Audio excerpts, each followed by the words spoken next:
Halo semuanya. Selamat datang kembali di channel CS Wardana 75. Sekarang, ada banyak banget orang yang heboh bahas tentang redenominasi. Semua itu berawal sejak Kementerian Keuangan ngusulin rancangan undang-undang redenominasi di program legislasi nasional tahun 2020-2024. Sebetulnya nih, ini tuh bukan pertama kalinya rencana redenominasi dibahas tahun 2011. Darmin Nasution, Gubernur BI saat itu, pernah ngerencanain redenominasi gubernur baru selanjutnya. Agus Martowardoyo juga pernah ngajuin RUU redenominasi. Emang redenominasi itu apa ya? Ada nggak sih negara yang pernah ngelakuin ini? Apa aja sih dampaknya? Yuk kita bahas bareng-bareng. Singkatnya, redenominasi itu adalah menyederhanakan nominal mata uang dengan cara mengurangi digit angka 0 di mata uang yang bersangkutan. Oh ya, kamu harus tahu nih, redenominasi itu nggak mengurangi daya beli uang yang kamu punya. Ini tuh beda sama sanering, yang benar-benar memangkas daya beli uang yang kamu punya. Misalnya nih, katakanlah Indonesia itu ngelakuin redenominasi 3 digit angka 0. Berarti nih, uang Rp10.000 tuh bakalan berubah jadi Rp10. Nah, kalau sekarang Rp10.000 bisa dipakai buat beli semangkok bakso setelah redenominasi. Uang Rp10-nya juga tetap bisa dipakai buat beli semangkok bakso, daya beliau tetap sama, cuma 3 angka 0-nya aja yang dihapus. Jadi uang Rp100.000 tuh bakal jadi Rp100, uang Rp1.000.000 bakal jadi Rp1.000, dan uang Rp1.000.000 bakal jadi Rp1.000.000. Pokoknya tinggal dikurangi aja nih 3 angka 0-nya. Kira-kira kebayang ya, sebetulnya, kita sebagai masyarakat udah sering ngelakuin redenominasi dalam skala kecil di kehidupan sehari-hari. Misalnya nih, coba deh kamu lihat menu kopi di Starbucks, harga minuman di menu mereka itu ditulis tanpa 3 angka 0. Banyak juga restoran yang nggak nyantumin 3 angka 0 di menu mereka. Dalam banyak kesempatan kita juga sering mengganti 3 angka 0 dengan huruf K seperti 25K, 50K, 100K, dan lain-lain. Gak cuma itu aja, dalam komunikasi lisan pun kita sering ngelakuin ini. Misalnya nih, kalau kita lagi nawar harga sebuah barang di pasar. 250 boleh ya, Mas? 300 kemahalan nih. Yap, kita ngelakuin itu buat kepraktisan aja, tapi nggak teregulasi. Sebenarnya, ada nggak sih negara yang pernah ngelakuin redenominasi? Atau jangan-jangan, cuma Indonesia aja yang berencana ngelakuin ini? Nah, redenominasi ini udah dilakuin di banyak negara, mulai dari Turki dan Romania di tahun 2005, Rusia di tahun 1998. Sampai Brazil yang ngelakuin redenominasi sebanyak 6 kali di tahun 1960-an sampai 1990-an. Bahkan, Indonesia sendiri juga pernah ngelakuin redenominasi di tahun 1965. Jadi itu bukan pertama kalinya Indonesia meredenominasi mata uangnya, karena kita udah pernah ngelakuin ini sebelumnya. Ternyata, banyak negara yang pernah ngelakuin ini. Emang redenominasi itu tujuannya apa ya? Apa manfaatnya menghapus digit angka di mata uang? Nah, tujuannya macam-macam, tergantung negara yang ngelakuin redenominasi tersebut. Misalnya nih, redenominasi di Rusia tahun 1998, salah satu tujuan redenominasi tersebut adalah untuk meyakinkan publik kalau krisis ekonomi di Rusia tuh udah selesai. Oh ya, ada satu hal menarik nih terkait redenominasi ini. Mosley, 2005, itu mencatat kalau 38 dari 60 negara yang lakuin redenominasi di tahun 1966 sampai 2003. Tujuannya untuk menyederhanakan digit mata uangnya setelah hiperinflasi. Di sini kamu bisa ngeliat nih. Sebagian besar negara yang ngelakuin redenominasi itu adalah negara yang mengalami inflasi ratusan bahkan ribuan persen. Kenapa sih bisa gitu? Jadi nih, jumlah digit angka pada mata uang itu adalah akumulasi dari krisis ekonomi dan inflasi yang terjadi di masa lalu. Semakin tinggi inflasi, ya jumlah digitnya tuh akan terus bertambah. Semakin banyak digitnya, maka muncul kebutuhan untuk menyederhanakan nominalnya dengan redenominasi. Sekarang mungkin kamu bertanya-tanya, Indonesia kan nggak lagi kena hiperinflasi kayak Venezuela atau Zimbabwe, ngapain sih kita harus redenominasi segala? Nah, dari yang aku lihat, ada 2 tujuan dan manfaat utama dari redenominasi ini. Yuk kita bahas satu-satu. Yang pertama, untuk ningkatin kredibilitas dan kesetaraan mata uang. Kamu perlu tahu nih, secara nominal nilai tukar rupiah terhadap dolar tuh bedanya jauh banget. $1 itu setara dengan Rp14.000, sementara di negara tetangga kita nih misalnya, $1 setara dengan 31,3 Baht Thailand dan 4,27 Ringgit Malaysia.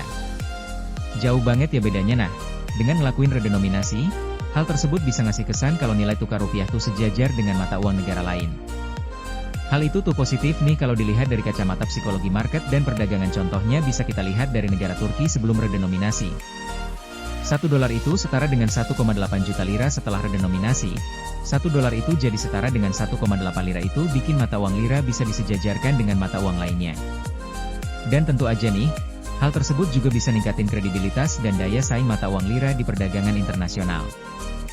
Di sisi lain, pecahan uang Rp100.000 adalah pecahan terbesar kedua di ASEAN setelah pecahan Rp500.000 dong Vietnam. Di Indonesia, pecahan Rp100.000 daya belinya kecil banget, mungkin cuma cukup untuk beberapa kali makan doang. Tapi coba kita bandingkan dengan dolar Singapura, $100.000 Singapura tuh cukup buat biaya makan setahun penuh. Yang kedua, untuk efisiensi pencatatan baik dalam akuntansi atau kegiatan sehari-hari. Redenominasi ini tuh juga berdampak nih untuk menyederhanakan pencatatan dalam akuntansi maupun dalam perhitungan sehari-hari. Kalau dipikir-pikir nih, 3 angka terakhir dalam nominal rupiah tuh hampir gak kepake sama sekali. Cuma manjang-manjangin penulisan doang dengan memangkas 3 angka terakhir dalam nominal rupiah. Semua pencatatan keuangan tuh jadi lebih sederhana dan juga bisa meminimalisir terjadinya kesalahan dalam pencatatan. Tapi balik lagi nih, di balik tujuan dan dampak positifnya tentu aja, pelaksanaan redenominasi itu punya konsekuensinya sendiri. Dan kalau konsekuensi ini tuh nggak dimitigasi dengan baik, hal tersebut tuh bakal berdampak buruk pada kondisi perekonomian di Indonesia. Apa aja sih konsekuensinya? Yang pertama, pembulatan harga berlebihan yang berujung pada inflasi tinggi. Kamu pernah dengar tentang money illusion nggak? Ini tuh terjadi ketika kita tuh cuma ngelihat angka pada uang doang, bukan pada daya beli uang itu sendiri saat ini nih. Mungkin kita menganggap bayar makan sebesar Rp25.000 biasa banget, dan kita tuh udah terbiasa sama uang puluhan ribu buat biaya makan. Ketika redenominasi, uang Rp25.000 itu berubah jadi Rp25. Nah, di sini nih ilusinya. Kita tuh jadi ngelihat nominal Rp25 tuh kecil banget dan gak berharga. Padahal secara daya beli, Rp25 itu setara dengan Rp25.000. Karena hal ini, mungkin kita akan cuek dan menganggap remeh. Kalau makanan yang kita beli itu naik jadi Rp30 atau dibulatkan jadi Rp30 karena nggak ada kembalian. Ah, cuma Rp5 doang kok. Eits, jangan salah. Kenaikan Rp5 itu setara dengan kenaikan harga sebesar 20% atau nih, kita kan udah terbiasa dengan kata-kata, Rp100-nya boleh didonasikan, Mbak. Nah, sekarang mungkin Rp100 tuh kelihatan kecil banget dan mungkin persepsi kamu terhadap Rp100 itu nggak akan langsung hilang gitu aja. Padahal setelah redenominasi, Rp100 setara dengan Rp100.000 kalau ilusi itu terjadi dalam skala besar.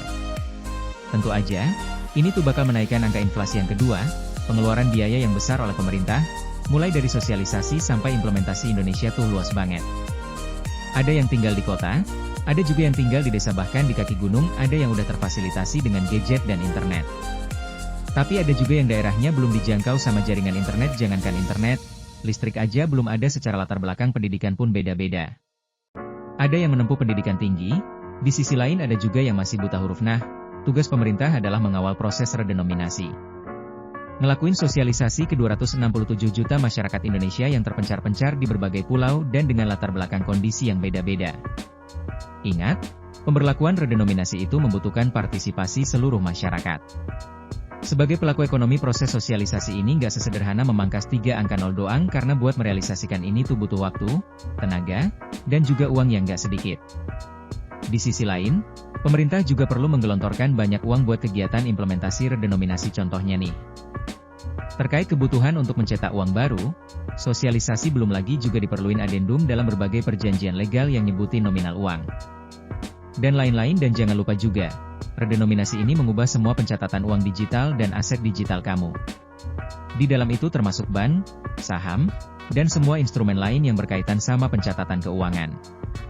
Mungkin di salah satu video channel ini aku upload tentang triliuner paling santai di Indonesia juga perlu diubah, karena setelah redenominasi, di Indonesia tuh udah nggak ada triliuner lagi, adanya miliarder. Nah, dengan melihat konsekuensi yang ada, redenominasi ini jelas nggak bisa dilakuin sembarangan, butuh kesiapan, persiapan, dan rencana yang matang sebelum akhirnya mutusin untuk melakukan redenominasi. Kondisi ekonomi negara juga harus dalam kondisi yang mendukung supaya redenominasinya itu bisa berjalan lancar. Kondisi yang mendukung tuh bisa dilihat dari: yang pertama, kondisi fundamentalnya tuh kuat, pertumbuhan ekonominya tuh naik. Yang kedua, inflasinya itu stabil. Yang ketiga, stabilitas nilai tukar rupiah. Dan yang keempat, defisit anggaran tuh ada di angka yang wajar. Oke deh, segitu aja mau aku sampein tentang redenominasi. Semoga video ini tuh bisa ngebantu kamu dan teman-teman yang lain dalam memahami apa itu redenominasi. Apa fungsi dan tujuannya, serta apa aja sih dampak dan juga konsekuensi yang ditimbulkan dari kebijakan ini. Sampai ketemu lagi di video selanjutnya.